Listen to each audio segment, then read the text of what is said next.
when all the community of movie pundits told us there would be no Justice League reshoots? I guess you were wrong and we were right. But hold on a minute. Is this thing on? Welcome back to Big Mouth, and fancy seeing you here in June. A very welcome, my friends, and especially my enemies. Come in, sit down, no touching. I don't do the touching. Are you feeling charitable? Then smash the subscribe button and the like button, and please do follow me on Twitter at Movies TV Mad.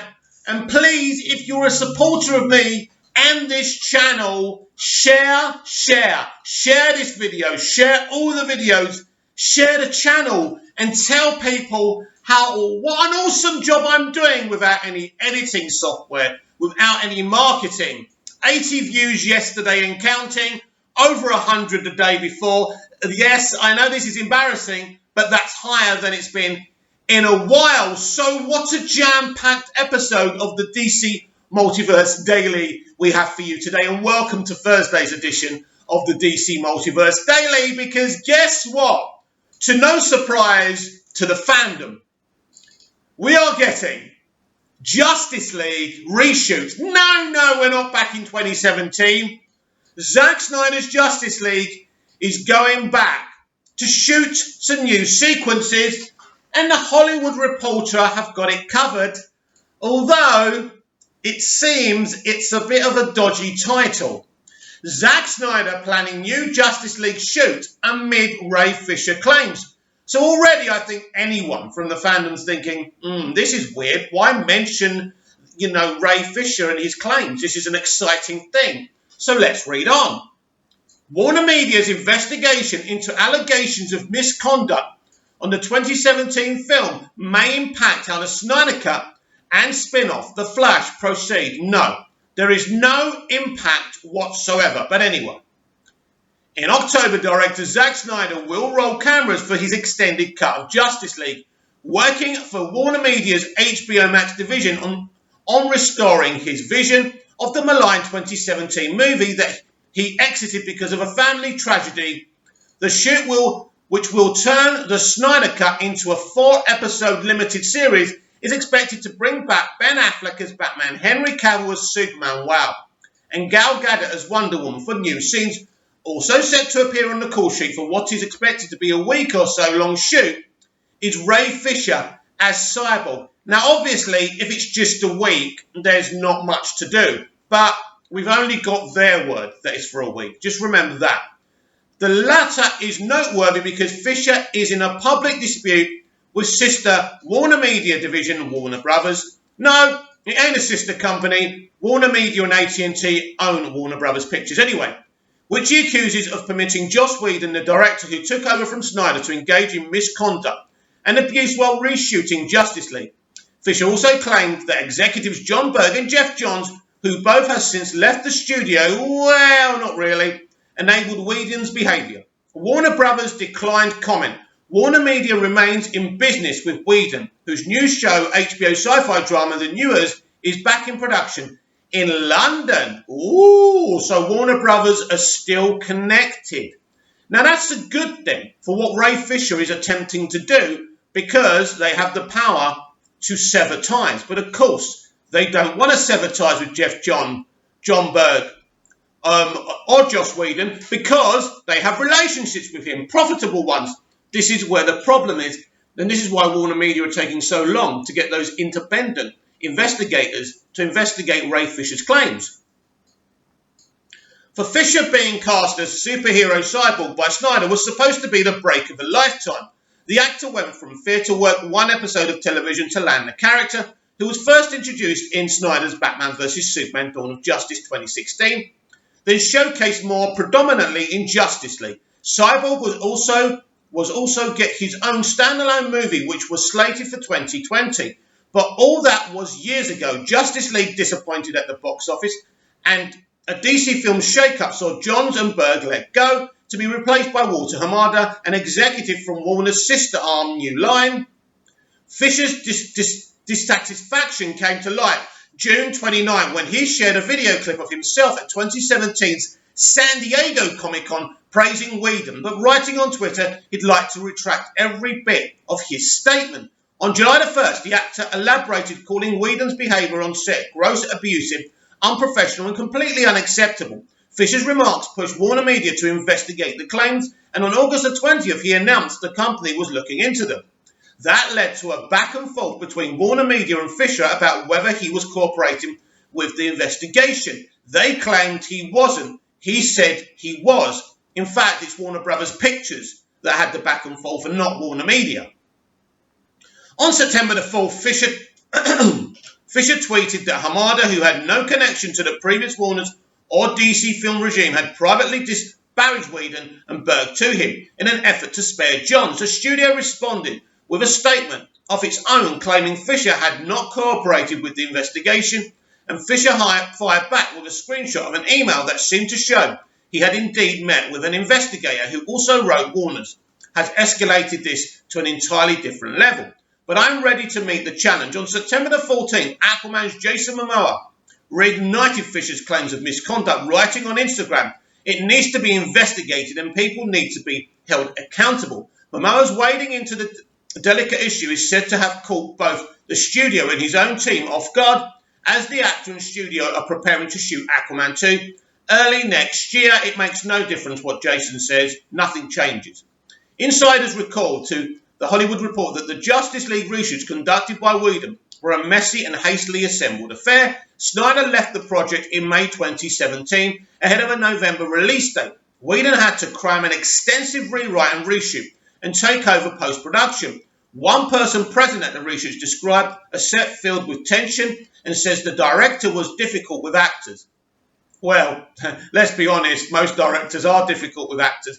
I mean, even someone like James Gunn will lose his rag with the actors, but he has the social intellect to then put his arm around them again. Look, this is what directing's all about. Now, if he crossed that line, that's something different. But this person also says they did not witness physical or other abuse. Johns and Berg were under pressure. Another insider notes, as they were trying to deliver a tentpole and knew their jobs were on the line. Whedon did jettison many of Fisher's scenes, according to sources, and his directing style is described as the opposite of Snyder's collaborative approach. It also is unclear if Fisher filled a complaint at the time. I think Fisher would have complained at the time. I'm not sure if Ray did, but it just goes to show you what, because Ray does seem to think that he has a smoking gun with all these people who are willing to make a statement, obviously with hoping that they get some kind of anonymity so nobody knows it's them. Fisher is in talks with Warner Brothers to make a cameo in The Flash, a Justice League spin-off movie due to shoot next year. He has options negotiated for future appearances, including cameos beyond the initial film. But in earlier drafts of the Flash script, Cyborg was a much more active player than the one in the current script. Sources say the studio exercised its option for Flash, even upping its negotiated price for what's described as a free scene appearance. Fisher's side countered with a figure doubling that. Warner's turned that down, and negotiations have remained stalled for weeks. Aaron Crouch and Leslie Goldberg contributed to reporting. This is a very, very interesting article because, as I said on the top of the show, you've got this situation where we've got some really, really exciting news. The Justice League are getting back together. The boss, that's how we obviously call him, Zack Snyder, is directing a DC movie again.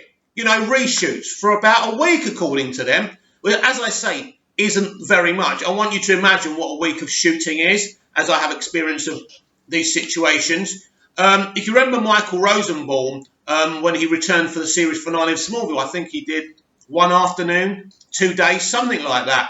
So a week is a little bit more. So there could be some significant shooting of scenes for a week, but a week's not that long, is it? Let's be honest, you know. But it's interesting to think what they're actually going to do. But before we kind of look at the reshoots and celebrate the reshoots and keep on saying to pundits, we were right, let's read what Ray Fisher said in response to this article. Did you really think Ray Fisher wasn't going to respond to that Hollywood Reporter article? It would appear that WB Pictures has gone from giving libelous official statements to one media outlet to becoming a source of purposeful misinformation for another. The people are onto you. The investigation is coming. Casting aspirations on me will not change that. Accountability over entertainment. So Ray's done it again. He's a very clever speaker. He's either got great advisors or he's just an intelligent young man. And let me be clear for people coming into me about this. I stand with Ray Fisher. I just don't approve of exposing private conversations, right? As Ray's very disappointed about what the Hollywood Reporter have been saying. So what is he unhappy about in that article?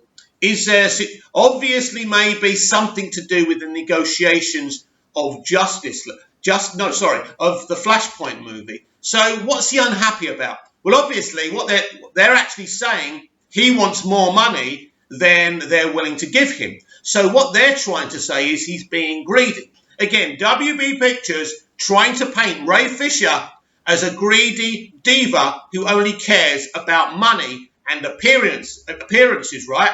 So, again, they're trying to paint him as a diva. Now, Ray doesn't come across as a diva, does he? So, look, it's pretty clear that Ray Fisher is on the side of the angels here. And I've never, ever doubted that. When Jason Momoa backs him up, there's no doubt. And we know, right, what happened. I know what happened. Some of you know what happened, right? So we know some bad stuff happened on that set. Now, whether it was violent or if it was emotional abuse, we don't know. But emotional abuse won't be tolerated by Warner Media. It doesn't matter if it's physical or emotional abuse. I mean, Jason Kilar and Ann Sarnoff made a statement last week in another Hollywood Reporter article that Ray only shared a couple of days ago. Ray should have been quicker to the punch there and shared that as soon as it came out. We read that here together on the DC Multiverse Daily, exclusively here on Big Mouth. So again, they're trying to paint him as a greedy diva in an article which was supposed to be about Zack Snyder's Justice League going back into reshoots, but instead they kept away from that. And also in the header of that article, they talked about, these actions from Ray Fisher may be causing a change in the plans for the Flash and Justice League movie, but they had nothing to back that up with. At the end of the day, Ray Fisher will return just like that. He's under contract anyway for the reshoots. There's no negotiations, and it's going to be his absolute pleasure to reunite with Zack again and with the old team. There's no question about that. And I look forward to them joining up and Zack maybe having a group photo with them all next month. This is really, really exciting news. But again, this Ray Fisher Warner Brothers Pictures thing rears its ugly head. But this is what Warner Brothers Pictures will continue to do. Hopefully Ray gets his independent investigation, and then finally we can see if there's really damning evidence, then the actions will be taken, and then we can move on. It is very interesting that they still have a relationship with Joss Whedon. I didn't realise he was doing his next project with them, so that's interesting as well. So this is maybe part of the reason that Warner Media have kind of delayed in kind of getting this in kind of independent investigation going, because publicly they've been stating how they want to kick the door down on this kind of thing. We saw what happened with the investigation of the Ellen Show, but all we heard really was a few people have lost their jobs. But guess who still has her job? Ellen. She makes some big speech about her not knowing, but she takes responsibility. But then she says she wants to become better and she wants to not lose her temper as much. Well, make your mind up, Ellen. Either you were part of this or you weren't. So actually, publicly, they did this investigation, but we don't know the people who were punished and lost their jobs. It could have been no one. It could just be bullshit talk, right? And this is the problem. This is what Hollywood is. Publicly, they've got this be kind mentality, being equal, representation and inclusion. But behind the scenes, they only want to cast their mates and they only want to protect their mates, right? So that's what Hollywood is. So what Ray Fisher is attempting is a historic blue touch paper lighting moment, but he is fighting against a giant. So it'd be very interesting what happens with that. Now, Even though I expected Zack to film some extra bits and pieces for his Justice League movie, I was still surprised when I found out last night. And what's really exciting about this, if you are a DC fan and you do like sniffing and tasting some MCU tears, it was a great night for us. I'm going to talk about the James Gunn's The Suicide Squad spin-off for HBO Max very, very shortly. We got that, and we heard this news about Zack doing some reshoots for his Justice League movie. Meanwhile, Black Widow, Shang-Chi is it, the Eternals, all been, delayed. Fucking hilarious. And it does seem to me that where Warner Media seem to be prepared for this pandemic, DC Fandom is evidence of that. And already we've got 2 DC movie spin-off series limited series over on HBO Max, which I think will air next year. To be clear about the Suicide Squad one, James Gunn has said the TV spin-off on HBO Max will actually come after the Suicide Squad movie. But they know the future. They know the streaming platforms are the future. Anyway, we'll talk about James Gunn's TV spin-off shortly. But first, what could they be shooting for Zack Snyder's Justice League? Some people are talking about actually shooting Henry in the black costume, which would be amazing. He still looks amazing in the scene that Zack showed us. But it would be great if he's actually wearing it, of course. And Zack is obsessed with authenticity. That's what sets him alone from other directors as well. So that could be one thing. But, there's so many... it's interesting because Zack spoke to us a year or so ago about his scary idea and how this scared Warner Brothers, and how Zack goes, well, maybe it is a bit crazy to do that after the reaction to BVS, so they didn't do it. So are they doing the scary idea? Are these indeed additional scenes for Zack Snyder's Justice League, or is this the beginning of shooting for Zack Snyder's Justice League Season 2? Hey, that's a rumour. I don't know anything. I'm just saying it is interesting because, he's got over 4 hours of footage here. So what could he be possibly shooting next? Obviously, I'm happy if we're actually getting the scary idea. But it is funny as well to kind of think back when this movie was announced to stream on HBO Max. And, the sites like The Hollywood Reporter, 25, 30 million, not that much. No reshoots, maybe a couple of bits and pieces. But a lot of these pundits were saying, no reshoots, no nothing. Our friend Humberto Gonzalez was saying no reshoots. Again, these people are being made to look like the idiots and fools they already are. They should put clown makeup on and try and juggle balls while they're dropping them, because this is what these movie pundits have become. But I'm absolutely so excited that Zack's getting a chance to reshoot some sequences. But I can assure you, Ray will be there, everyone will be with Zack, and next month I can't wait. Now, I don't think Zack's actually confirmed this yet, so I'll be interested if he actually says something over on Vero. The other day, he did post a picture of Gal Gadot's Wonder Woman and saying, I've fought creatures from other worlds before. Was that a hint? Or was he trying to talk about something else, something a little bit behind the scenes, the problems with that? Who knows? Or could it be a hint that he's going out to do these reshoots, and part of those reshoots are, flashbacks of Wonder Woman's past? Wouldn't that be amazing if we see Diana in a flashback fighting some creature? Don't forget, Zack Snyder's Justice League is a very different movie to Justice League. And apparently, she stopped it, she threw that bomb in the air and it just had a little explosion in the sky in Justice League. But apparently, in Zack Snyder's Justice League, and I think that's what Zack said a while back, that the bomb actually does go off and there are consequences for that. And that's part of Diana's arc. So that's interesting as well. But this is who and what Zack Snyder is. He likes looking at the darker elements of characters and thawing them out and then taking them to a lighter place, which was always his plan with Superman. So that's something else he could be shooting. But maybe he'll be shooting other DC characters we haven't seen yet. Look out for Ryan Reynolds. By the way, Ryan Reynolds is buying the Welsh football club, Wrexham. How awesome is this guy? Anyway, so that's Zack Snyder's Justice League shooting extra scenes in October. It could be for a week, it could be longer, But it's pretty clear that COVID isn't stopping production or filming of anything anymore. It seems to me they keep on announcing so many projects, so they've got a way of filming and living with COVID. The problem the entertainment industry have got right now, as we saw with the MCU announcements and postponements yesterday, is they haven't got their head out of their backside. They don't understand that the movie theatre, concept is dead.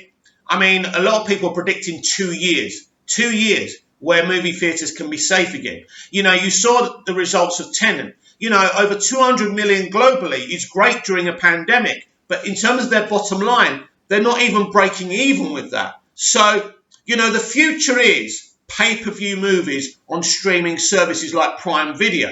Pay-per-view, $25, $30, they will make a fucking killing. And to say that the same people who would have gone to the cinema will not pay $30 to watch Wonder Woman 84 or something like that is absolutely crazy. It's time for Hollywood to face the facts. But extremely exciting that Zack Snyder is going out to shoot some new scenes for Justice League, and I couldn't be happier. Well, if Zack Snyder going out to do some reshoots for Zack Snyder's Justice League and reuniting the whole of the Justice League together again wasn't a bolt out of the blue, this was as equally a bolt out of the blue, which has excited most people, but some people just have to find a way to go on the attack. Never mind, I'm really excited about this news. John Cena, James Gunn tackling Peacemaker series for HBO Max DC by Boris Kitt. The announcement of the prequel series spin-off comes 11 months before the Suicide Squad comes out. The Suicide Squad isn't due until August 2021, but it's already getting a prequel series spin-off. James Gunn, the writer-director behind the movie, is re-teaming with actor John Cena for Peacemaker, an action-adventure comedy series for HBO Max. HBO Max has given a straight-to-series order for an 8-episode first season, with Gunn writing all 8 episodes and directing several, including the first. Cena will reprise his role from the upcoming movie for what will explore the origins of the character. Gunn and Peter Safran, a producer on The Conjuring, horror movies, as well as DC movie Aquaman, will serve as executive producers, with WWE superstar turned actor Cena acting as a co-executive producer. Gunn's Troll Court Entertainment and the Safran Company are the entities involved, as is Warner Brothers Television.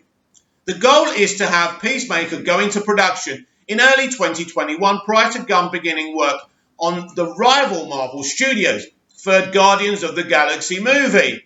The Suicide Squad is scheduled to be released in theaters by Warner Bros. Pictures on August 6, 2021. Peacemaker first appeared in a 1966 comic published by Charlton Comics, which was later acquired by DC. The character of Christopher Smith is a man who believes in peace at any cost, no matter how many people he has to kill to get it. According to HBO Max, which announced the series Wednesday, sources say the character has proven to be a favourite among the Warner's executives, thanks to his scene-stealing ways in early cuts of the movie. Peacemaker is an opportunity to delve into current world issues. Oh, here we go. Shame about they can't help themselves through the lens of this superhero, supervillain, and world's biggest douchebag, said Gunn in a statement. The announcement of the series gives a sense that HBO Max should be renamed. Yeah, Boris tried to say this on Twitter and I sat him down, but I'm going to sit him down again. The announcement of the series gives a sense that HBO Max should be renamed DC Max at this point. Let me just respond to that. So, Disney Plus should be called Star Wars and MCU Plus? No, you're not saying that, are you? Yes. Unfortunately, as great of a journalist you are, Boris, this is below the belt. And do you know what? As a DC fan, this makes me happy. Why should I care? Why is this a bad thing? But your hatred and envy of Warner Media is there because you don't control the narrative with them, whatever you think. Anyway, DC Max at this point. Peacemaker becomes the latest DC character getting his own series for the recently launched streamer. that seems to be betting more and more on the DC brand. It's their biggest fucking IP, Boris. What do you expect? In the works is a crime drama spin-off of Matt Reeves' upcoming The Batman, centred on the police working on the Gotham City. Mega producer J.J. Abrams has pitched a tentpole in the Justice League dark territory of the DC universe, working on supernatural shows featuring Constantine and Zatanna, among others. Warner Media's other mega producer, Greg Berlanti, has his four color heroes in a sandbox, which is separate from the CW shows he oversees, such as Flash and Batwoman, and the upcoming Superman and Lois. He also has shows as Doom Patrol, which moved from the DC Universe streaming platform to HBO Max. And DC shows on the CW also pop up on HBO Max, giving more environment to Warner Media's platform. HBO Max is also spending dozens of millions of dollars on making Zack Snyder's unrealized version of the Justice League movie into a 4-part event. Betting heavily on the comic book universe and taking elements from the big screen tentpoles and translating them into digital series is straight out of the Marvel Cinematic Universe handbook. No. What? Because they're doing streaming shows as well, so it's out the handbook. Oh, wait a minute. Doctor Strange and the Multiverse of Madness must be copying the DC multiverse strategy. Now, anyway, Marvel will be debuting its first series, WandaVision. Why do they have to go on to Marvel when they're talking about DC? It really pisses me off, and this is what Grace Randolph does. WandaVision on streaming platform Disney+. By year's end, and has several others in production, it is well underway on developing 2 or 3 waves at this stage. But today's announcement shows that DC is on the move to catch up. Shut up! Cena, who has appeared in movies such as Blockers and Bumblebee, next appears in Fast and Furious installment F9, scheduled to be released in April 2021. He is also the author behind the best-selling Elbow Grease Pictures book. He is a rep by ISM Partners. Yeah. Basically, I hate the way they have to tell us who they're rep by. It doesn't really matter. Joe Blogs and Jane Blogs and anyone else isn't reading your fucking article to find out who they're rep by.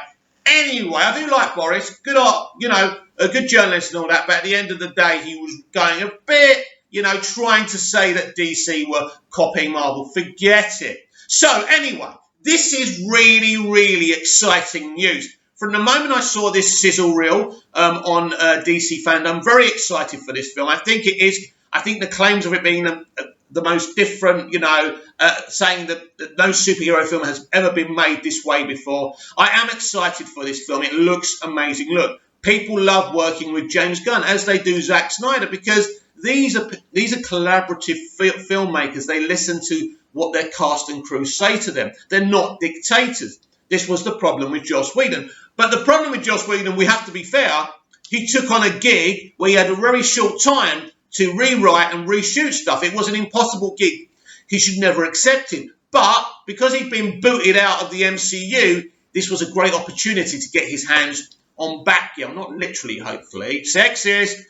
Joking, of course, and we shouldn't be joking about things like that, should we? Because it's not funny. Anyway, after I've offended you, if there's anyone still watching the video, yeah. So this is a really exciting announcement, and I think it proves one thing, that they're going to spin off from each of their movies for something on HBO Max. Now, in a perfect world, this is fine, but as I've discussed already today, many times on this channel, the movie theatre model is dead. It is dead, right? Forget it. Forget it. They need to start doing a pay-per-view concept so they can make money out of these films, because this stubbornness is costing them money. Disney postponing Black Widow is costing them money. And then you get the director, virtue signaling, going, well, Marvel have made the right decision, putting people's lives first. No, you're not putting people's lives first. Not enough people are going to turn out to cinemas, and you're not going to make the money. So forget about it. No one's falling for your virtue signaling bullshit, right? Really winds me up how they disguise themselves as good people. But I think this is a year where Warner Media, this newly formed company since AT&T took over Time Warner. Nearly said TNT, although TNT is a Warner Brothers company as well as HBO is. Of course, that's why it's HBO Max. Anyway, it just seems to me that Warner Media seem to be more prepared for the pandemic and the future of how films will be consumed. Because films will be consumed on platforms like, HBO Max, you being able to buy these things globally, either rent them or buy them on Prime Video. This is the future. Unfortunately, they weren't expecting this to come around so quickly, but it's caught them out. So, for example, even if Wonder Woman 84, thankfully I've seen that film, gets delayed till next year, I'll be gutted for everyone, but then you have to ask the question. It's like Black Widow being delayed till next year. If there's no guarantees that the pandemic will be over and there'll be a vaccine by then. And this is the problem. And this is the problem. By keep on saying we're delaying it, we're postponing it, you're postponing it, you're just frustrating your audience where you could say, right, Prime Video is a global service. You can see anywhere. I can see it here. If they put Wonder Woman 84 or Black Widow on Prime Video globally, they could still have it on Disney Plus in America, right? We can all pay $30 to watch it, which most of us would do, even if we don't admit it publicly, right? Now, you're not telling me everyone who would have gone to see it isn't going to pay that money, right? You rent it, you watch it once, that's it. Or maybe you can watch it a couple of times. But it's like the cinema. You watch it once, you pay for it once. $30, let them watch it a couple of times. Do some special packages, right? They don't have the imagination. They're living in the past. They're still holding on to this situation because there's a power struggle between them and the cinema chains. The cinema chains are desperate because they're going to be destroyed. All they're going to be able to do is show old movies. Maybe Hollywood will make special movies for cinemas just to keep the model alive. It's a bit like keeping the jukebox alive, right? But those days are over. And I think HBO Max kind of green-lighting these spin-off projects, which will be just the same quality as the movies, onto their streaming service is a very, very exciting thing. And Peacemaker is described to be kind of a fucked up Captain America. So I'm really, really excited about James Gunn's involvement. I know some of you are angry about Gunn being involved and all of this hype over him. He's a very good director. And as I say, the multiverse strategy means we got Snyder, we get Gunn, we get different visions and a variety of tones. For me, that's fantastic. It's not just about what you want now. It's about what everyone wants. So you're going to go and see Zack Snyder's Justice League. You may not be interested in James Gunn's The Suicide Squad. That's fine. But stop mouthing off on social media and, clouding the people's kind of hearts who are looking forward to this stuff. Because it's not very fair. Because let me tell you something, fellow Snyder fans. You don't like it and I don't like it when people, slaughter Zack and say bad things about BVS and MOS. Well, people who are looking forward to The Suicide Squad don't like that either. So like you don't like it, they don't like it. So let's be equal and let's be fair and let's be compassionate to other people's passions. That's my opinion. So yesterday was an amazing night because it was night here when these two things were announced. Zack Snyder's Justice League reshoots and James Gunn's The Suicide Squad Peacemaker spin-off. This is really exciting. As well on a night, as we've already discussed, where MCU fans got their heart broken. Everything's been delayed. Not one project apart from WandaVision. That's all they're going to see this year. And millions of MCU fans, I think, was it 50 million, have watched that trailer already. So, and there's going to be a lot of hype around it. But at the end of the day, and it looks kind of unique and interesting, but I don't care. I'm not a Marvel fan. But it is brilliant to see the universe of DC live action expand so much. And before I go, I want to talk to Supergirl fans. I know a lot of you are disappointed about the cancellation. I would say to you, you will get more Melissa Benoist's Supergirl, both in Superman and Lois and in her own straight-to-streaming movie. That's what I think. That's what I think. And that will probably be exclusive on HBO Max. This is the kind of thing you're going to get. I think Grant Gustin will get the same treatment. And that's exciting. So I think, it's not over for these Arrowverse characters. And I just think I think all of these kind of DC shows are heading for HBO Max. And that's not a bad thing. That's a good thing. So are you excited to finally have, your opinions confirmed, saying you already that Zack Snyder's Justice League is coming back to the set to shoot some extra scenes? I'm really excited, hopeful that we're going to get Zack's scary idea, But who knows? And hopefully Zack will publicly come out and discuss this. What do you think about Hollywood Reporter reporting one thing about the reshoots and then going after Ray Fisher, which is how it seemed they were doing, and Ray did respond to that and wasn't too happy. So what do you think about that? And finally, what do you think? I really want to hear about this. What do you think about James Gunn's The Suicide Squad Peacemaker spin-off? I think it's exciting, and I think there's many more projects to come. And let me ask you a controversial question. Are you, like me, getting suspicious that Guardians of the Galaxy 3 will never happen? Because shall I tell you who is getting a little bit nervous? MCU fans. Comment down below.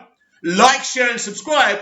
And I'll be back tomorrow with even more DC Multiverse Daily. See you again soon. Bye.